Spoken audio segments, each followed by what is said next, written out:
Thank you, Dr. Carlson. It is a privilege to be here today. Surprises.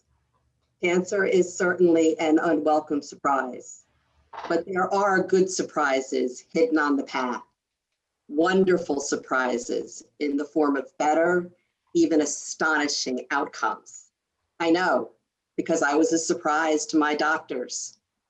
We are more than our age, our gender, or our cancer. What are your patients' goals for how they want to live after treatment? The answers will surprise you. I have been told over and over again by a multitude of different doctors, you shouldn't be able to do what you're doing, but I am now. We had been living the American dream. I married my college sweetheart, Michael. We have an awesome son, Ethan. Not that I'm biased. Mike and I run a successful small business for more than 25 years. I love being active and studied martial arts. And in April 2015, was accorded the honor of achieving a third-degree black belt in Kenpo karate. But just 1 year later, almost to the day, in April 2016, our lives were forever changed when I was diagnosed with aggressive stage 4 non-Hodgkin's lymphoma that had invaded my chest and my spine. I went from teaching kickboxing and studying for my 4th-degree black belt to needing a walker. We did 5.5 months of intense chemo. And by intense, I mean every 3 weeks, I did 96 continuous hours of chemo. And during each of those rounds, would receive multiple injections to my Omaya, a head port implanted to get the chemo to my spine. When that was done, we did a high-dose inpatient chemo. And when that was done, almost a month of radiation. I was pronounced in remission. I am here. It wasn't until much, much later that Dr. Shah, who I am quite certain I owe my life to, told me just how close we had come. That my file was dropped on his desk at 8:30 in the morning. By 8:45, the partners had met about me. By 9 o'clock, they were on the phone to me with the words, be in this office in 1 hour. Pack a bag, you're not going home. You're being admitted directly to the hospital from the office. We have to begin chemo today. We have to try to save your spinal cord and your life. By 10, I was in his office, never having heard of him before. By noon, I was in the hospital. I was cycled through heart study, lung study, blood work, PICC line shoved in my arm, and by late afternoon, I was on chemo.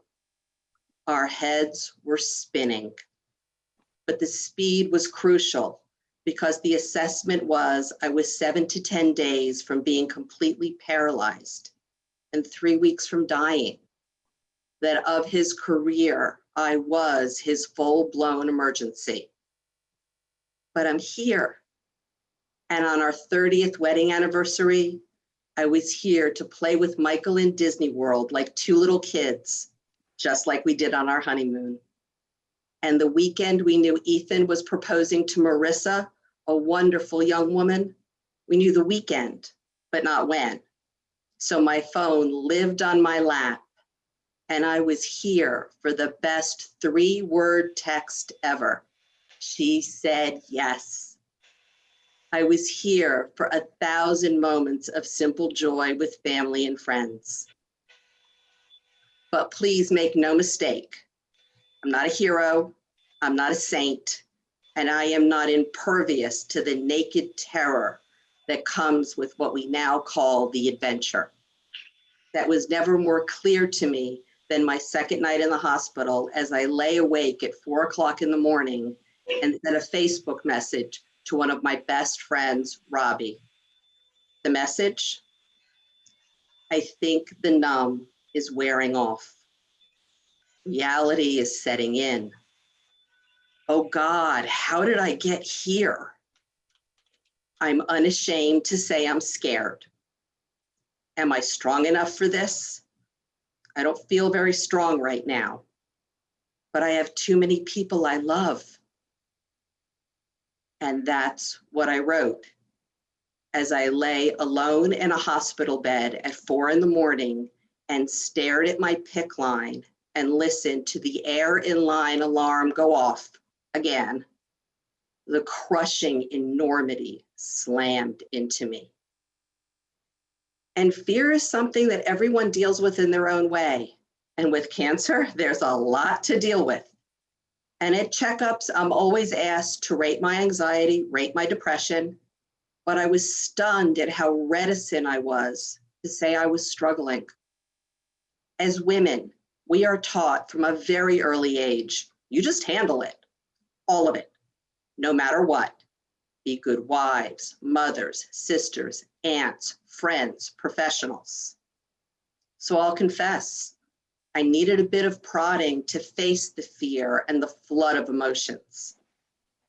My Aunt Eileen, who's truly my second mom, big sister, best friend, all rolled into one in the best ways, called me a few months into the adventure and asked me if I was talking to anyone. And I told her I was fine. And she shot right back at me. You are not fine. How could you possibly be fine? You're staring down stage 4 cancer in your spine. Go talk to someone, please. And she was right. I did need to talk to someone, and I still talk to someone as I continue to navigate this challenging reality called cancer and survivorship. And I believe the fear and flood of other emotions is something that my care team deals with too, as they devotedly care for me. They're just very good at hiding it behind all those professional facades. But I did get to see a crack in the facade once. About a year after treatment, Mike and I were producing a fundraiser for the cancer center where I was treated. Ironically, they were clients from before the adventure. And I saw my oncologist's name on the guest list. I had a checkup a few weeks before the event, and I thanked him for coming. And he asked me how I knew that, and I explained we were producing the event. Event night came, and I instructed my team not to let him leave at the end of the evening until I could come down, say goodbye, and thank him once again.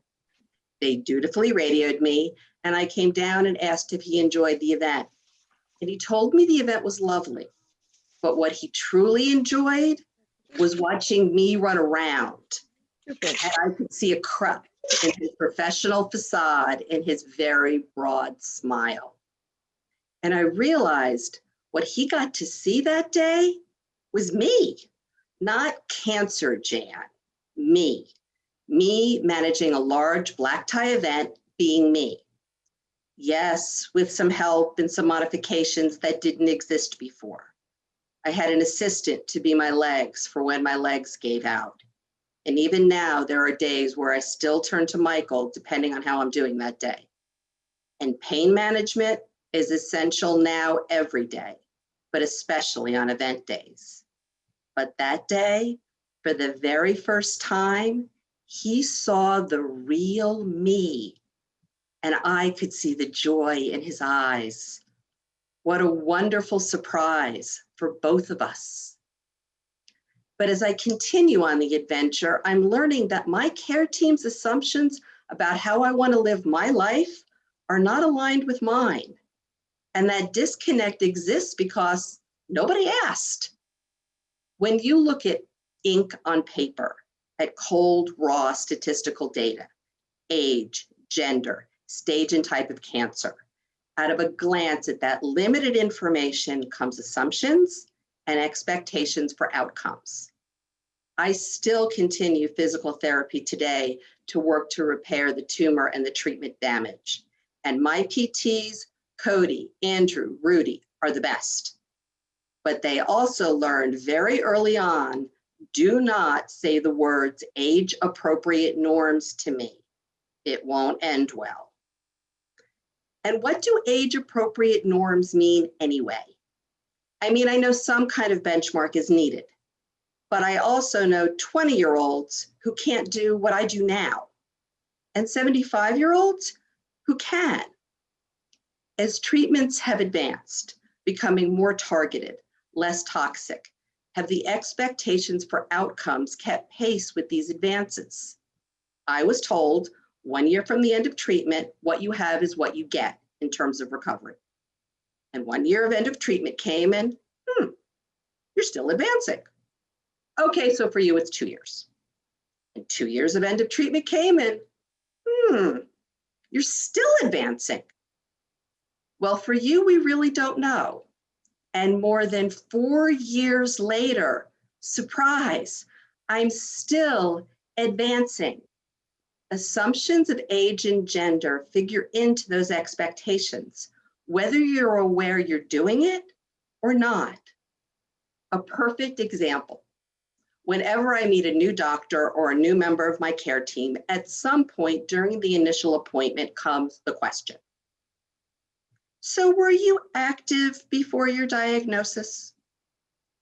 And candidly, I used to get angry, but now I really enjoy it because my answer is, well, I was teaching kickboxing, studying for my 4th degree black belt, and running a successful small business. So yes, I would have considered myself reasonably active. And invariably, their jaws drop. But let's be brutally honest. If I was a 40-year-old man, no one's jaws would drop. Before they've even met me, they've made assumptions and set expectations about who I am, what I want, and what I can achieve. People rise to expectations, but settle for limitations. If I had listened to the limitations, 1 year from the end of treatment, what you have is what you get, chances are I'd still be on the couch, not working like I am, not traveling when COVID stops, not going on beautiful hikes with Michael. Even if those hikes have to be much shorter and much easier than before, and even if hiking poles are now absolutely required, I'm still going. If I had listened to the limitations, I wouldn't be doing so many of the things that make the adventure worth it. I know you don't want to give false hope, nor should you.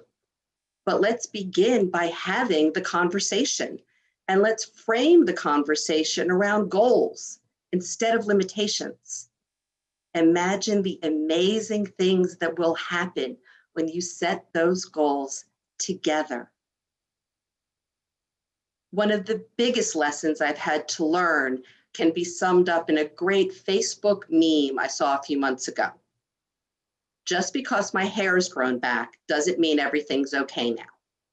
And that sums it up perfectly. I mean, my Lord, the marketing of cancer, the pretty scarves, the big smiles.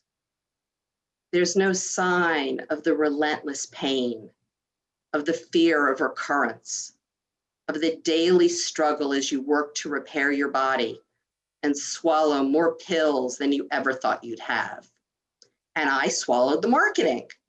I thought you do your treatments, no matter how rigorous, you take a few months off to put yourself back together, and then you continue on with your life as you knew it before, with the adventure solidly and completely in the rear view mirror.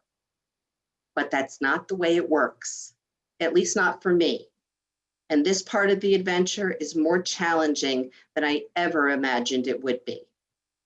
I remember telling myself, you just have to get through August, the regular chemo. Then it was, you just have to get through September, the high dose. Then it was, you just have to get through October, the radiation. But the reality is, you never truly get off this merry-go-round. You now have a chronic, serious medical condition that will continue to evolve with new needs and new realities for the rest of your life. When your hair grows back, it's not the end. It's actually the beginning. So if that's the beginning, when do you have the conversation about goals for life after treatment? And I've learned that's actually a pretty challenging question. And as with most important questions, timing matters. An article in the 2014 edition of Chest Physician details Dr. Jane Marr's comments on the subject. Dr. Marr is Chief Medical Officer with Macmillan Cancer Support in London and a clinical leader with the United Kingdom's National Health Service. Dr. Marr said, "Cancer is seen as an acute illness managed acutely by specialists. Physicians were prepared to discuss treatment-related consequences at the time of treatment, but patients did not want to hear it then because they were in life and death mode. In contrast, when patients felt ready to get this information toward the end of their treatment, physicians weren't prepared to discuss it then for fear of frightening patients. But having some type of conversation on long-term prospects is very important, more critical than any individual tool," she said. This truly resonated with me. And I'll tell you a secret. It would have been incredibly empowering if someone had asked, "What are your goals for how you want to live after treatment?" To a patient, that says, "I get a life." That's huge. So if timing is the challenge, when do you begin? I propose to begin the conversations about halfway through treatment. Patients have had time to come to grips with their reality, somewhat. Care team members have had time to assess how effective the treatments are and what the long-term consequences of treatment might be. Emphasis on the might. And as you have these discussions, please remember, not everyone follows the rules or fits into nice, neat, expected boxes. You have patients, many patients, that will surprise you. Vast potential can lurk in the most unexpected of places, even in a cancer-riddled body of a middle-aged woman. And unleashing that potential is life-changing. Tomorrow, in your offices, change your procedures. Ask your patients, what are your goals for how you want to live after treatment? They will surprise you. Thank you, and onward. Oh, there we are. Hello. Jan, that was incredible. Thank you so much for sharing your personal story and truly making the issues of today's summit real for all of us. We do have a few minutes that we could take questions and answers if there are, or questions from the audience if there are any that they have. So while we're waiting for that, tell us more about how can healthcare providers sort of elicit and initiate the discussion? Having gone through the treatment and getting to the end, you sort of have an understanding of what that whole discussion means and what it's about. But probably the first day you walked into your oncologist's office, you didn't have that sort of perspective. So how does that discussion go in a way that makes it real for the patient from the beginning?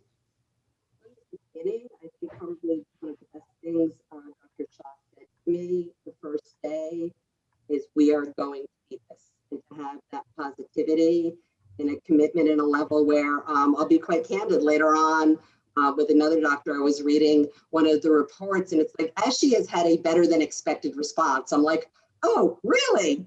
Okay, glad I know that now. But having that positivity the first day and saying, we will talk about what your life looks like later, but we'll deal with that later, I think would be helpful, because that way you're saying you get a life, but we'll discuss the details later on at a point where everyone has much more information. Does that answer the question? Yes. So we do have a question from the audience about what do you think a survivorship clinic should look like? That is a fabulous question, and I want to talk later with whoever asked it. I think a survivorship clinic looks like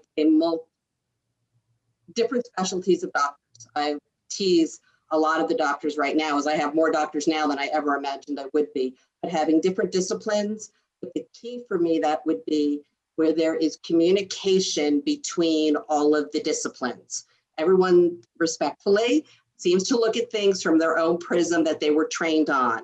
And so I get information from one or another one flips out and someone else tells me to do something and somebody else flips out. Having cross communication.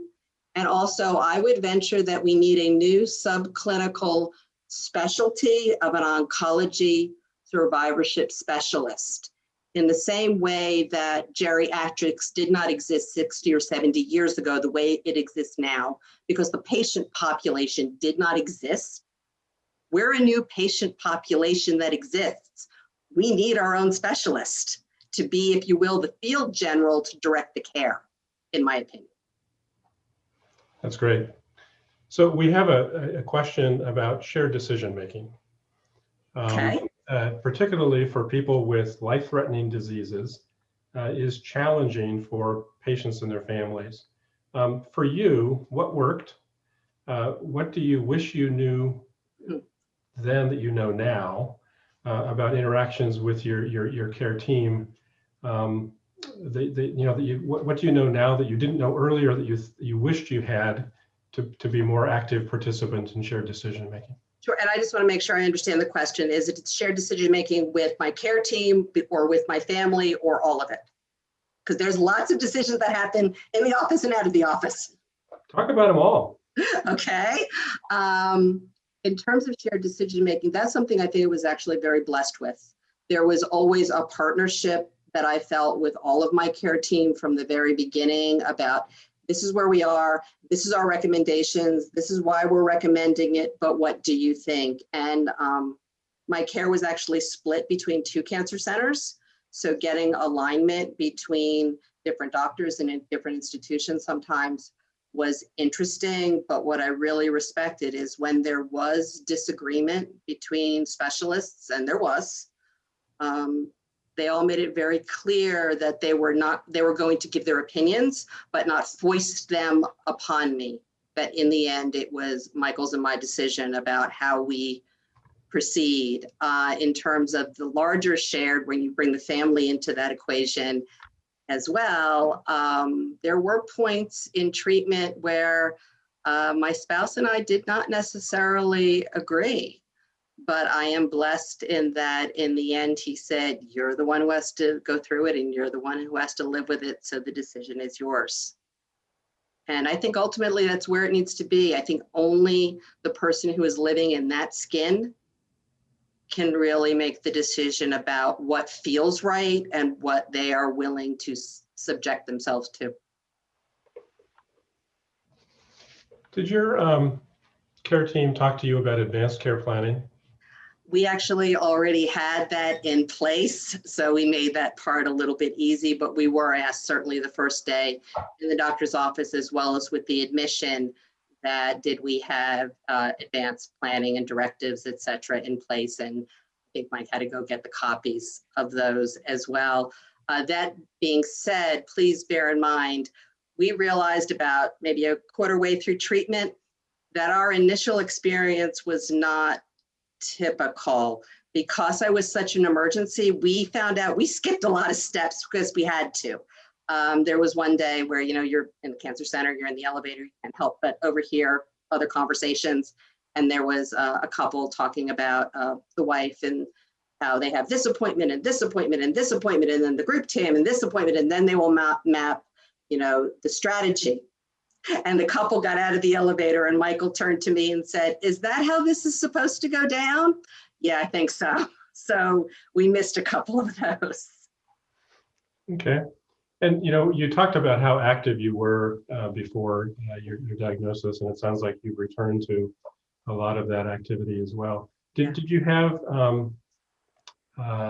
access to physical therapy? Was there exercise part of your management? What did you do to satisfy that part of who you are? Physical therapy started pretty much day one, because by that point, they wheeled the walker into the hospital room and I'm like, you have got to be kidding. And then I discovered I could not take these steps without it. So we began physical therapy in the hospital. We initially did physical therapy at home until they deemed me stable enough, no pun intended, to go to external physical therapy. I still continue today physical therapy. We took a break basically because of COVID, and I immediately started backsliding. So we've decided this is probably a pretty much permanent part of my life. But my PTs were so amazing. They even incorporated basic martial arts into my therapy, which was wonderfully physically balance, agility, stamina. I mean, in the beginning, I was doing my katas, which are my forms, on a gait belt with 3 people around me to make sure I didn't hit the deck. Progressed to doing it in the pool, progressed to doing it very carefully on land. Unfortunately, martial arts will not return to my future. We've made that decision, as painful as it is, but you incorporate other things. I can remember, when I could go around the block once without stopping was a major milestone. Doing a 2-mile walk with Michael was a major milestone. So we continue today and will forever. Wow. So we have 2 questions that are actually very, very similar to each other as our final question, and that relates to mental health, spirituality, psychosocial support networks and systems, and so on. Talk with us about, were those offered to you? Were they helpful? How did you access them? How did they really participate in your care? The first thing I'm going to say is I am blessed with the most amazing, what I call now, cheering squad in the world. And I think that's the first part of psychosocial, is having, so many people had our backs, rushed to our side, supported me, supported Michael, supported Ethan, was a shoulder to cry on, was there to just be friends. But yes, shortly into the adventure, I did start seeing a therapist. Quite frankly, this was a lot. And I still continue seeing a therapist. I think that's something that we should actually be normalizing. Quite frankly, I think anyone who is in certainly a stage 3 or 4, in my opinion, should almost automatically be referred just for an evaluation, and anyone less than that for struggling, because this is scary, big stuff. And in terms of the ongoing psychosocial, the mental so impacts the physical. And I think that leads to, if we can get the psychosocial moving and keep the connections and keep that cheering squad as well as the professional assistance, leads to better outcomes. I don't think I would be where I am without all of that. Wow. Jan, thank you so much for sharing your story with us today. It's really, really wonderful to hear about your success and the way you're being able to give back to others and who are going through similar experiences. So thank you again. It's a virtual meeting. You can't hear the big rounds of applause, but I can hear it. I can feel it. So thank you again. Thank you. My pleasure. Have a great day.